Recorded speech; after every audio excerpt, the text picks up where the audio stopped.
Yuzvendra Chahal team ಇಂಡಿಯಾದ star ಕ್ರಿಕೆಟಿಗ. ಇವ್ರ ಬಗ್ಗೆ ಯಾರಿಗೆ ತಾನೇ ಗೊತ್ತಿಲ್ಲ ಹೇಳಿ. ಫೀಲ್ಡ್ಗಿಳಿದು ಬೌಲಿಂಗ್ ಮಾಡ್ತಾ ಇದ್ರೆ ಎಲ್ಲರೂ ಕೂಡ ನಿಬ್ಬೆರಗಾಗಿ ನೋಡ್ತೀವಿ. ಅಷ್ಟರ ಮಟ್ಟಿಗೆ ಯಜುವೇಂದ್ರ ಚಹಲ್ ಫೇಮಸ್. ಇದೀಗ ಇದೇ ಯಜುವೇಂದ್ರ ಚಹಲ್ ತಮ್ಮ ದಾಂಪತ್ಯ ಜೀವನದಲ್ಲಿ ಉಂಟಾದಂತಹ ಬಿರುಕಿನಿಂದ ಸಾಕಷ್ಟು ಸದ್ದು ಮಾಡ್ತಿದ್ದಾರೆ. ಯಜುವೇಂದ್ರ ಚಹಲ್ ಹಾಗೂ ಧನಶ್ರೀ ವರ್ಮಾ ಸದ್ಯದಲ್ಲಿಯೇ ಡಿವೋರ್ಸ್ ಪಡಿತಾರೆ ಎನ್ನುವಂತಹ ಸುದ್ದಿ ಸೋಷಿಯಲ್ ಮೀಡಿಯಾದಲ್ಲಿ ಹಲ್ಚಲ್ ಎಬ್ಬಿಸ್ತಾ ಇದೆ.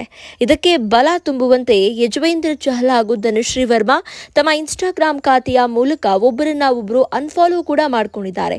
ಇದೆಲ್ಲದರ ನಡುವೆ ಇದೀಗ ಯಜುವೇಂದ್ರ ಚಹಲ್ ಒಂದು ಹೊಸ ಇನ್ಸ್ಟಾಗ್ರಾಂ ಪೋಸ್ಟ್ ಹಾಕಿದ್ದಾರೆ. ಇದು ಡಿವೋರ್ಸ್ ಪಕ್ಕಾ ಅಂತ ಹೇಳ್ತಾ ಇದೆ. ಕೆಲ ದಿನಗಳ ಹಿಂದೆಯಷ್ಟೇ ಯಜುವೇಂದ್ರ ಚಹಲ್ ತಮ್ಮ ಅಧಿಕೃತ ಇನ್ಸ್ಟಾಗ್ರಾಂ ಖಾತೆಯಲ್ಲಿ ಧನಶ್ರೀ ವರ್ಮಾ ಅವರ ಜೊತೆಗಿರುವ ಎಲ್ಲಾ ಫೋಟೋಗಳನ್ನ ಡಿಲೀಟ್ ಮಾಡಿದ್ರು. ಆಕೆ ಕೂಡ ಅದೇ ರೀತಿಯಲ್ಲಿ ಎಲ್ಲಾ ಫೋಟೋವನ್ನ ಡಿಲೀಟ್ ಮಾಡಿದ್ರು. ಅದೇ ಈಗ ಇನ್ಸ್ಟಾಗ್ರಾಂ ಸ್ಟೋರಿಯಲ್ಲಿ ಒಂದು ಪೋಸ್ಟ್ ಅನ್ನ ಹಾಕೊಂಡಿದ್ದಾರೆ ಯಜುವೇಂದ್ರ ಚಹಲ್. ಹಾಗಾದ್ರೆ ಅದರಲ್ಲಿ ಏನ್ ಬರ್ಕೊಂಡಿದ್ದಾರೆ? ಕಠಿಣ ಪರಿಶ್ರಮ ಜನರ ವ್ಯಕ್ತಿತ್ವವನ್ನ ತೋರಿಸುತ್ತೆ. ನಿಮ್ಮ ಪ್ರಯಾಣ ನಿಮ್ಗೆ ಗೊತ್ತಿರುತ್ತೆ. ನೀವು ನಿಮ್ಮ ನೋವು ಏನು ಅಂತ ನಿಮಗ್ ಮಾತ್ರ ಗೊತ್ತಿರುತ್ತೆ. ಈ ಹಂತಕ್ಕೇರಲು ನೀವು ಏನೆಲ್ಲ ಮಾಡಿದ್ದೀರಾ ಅನ್ನೋದು ನಿಮಗೆ ಹಾಗೂ ಜಗತ್ತಿಗೆ ಗೊತ್ತಿದೆ. ನೀವು ನಿಮ್ಮ ತಂದೆ ತಾಯಿ ಹೆಮ್ಮೆ ಪಡುವಂತೆ ಮಾಡಲು ಸಾಕಷ್ಟು ಬೆವರು ಹರಿಸಿರುತ್ತೀರಾ.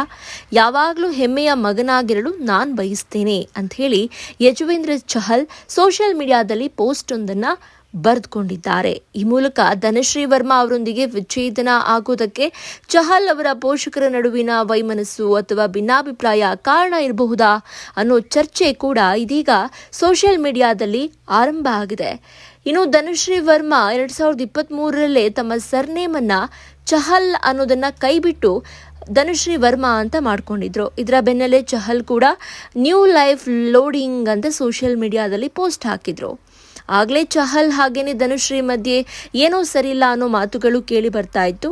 ಇದೀಗ ಅದೆಲ್ಲವದಕ್ಕೂ ಕೂಡ ಪುಷ್ಟಿ ನೀಡುವಂತಹ ಒಂದು ಹೊಸ ಬೆಳವಣಿಗೆ ಆಗಿದೆ.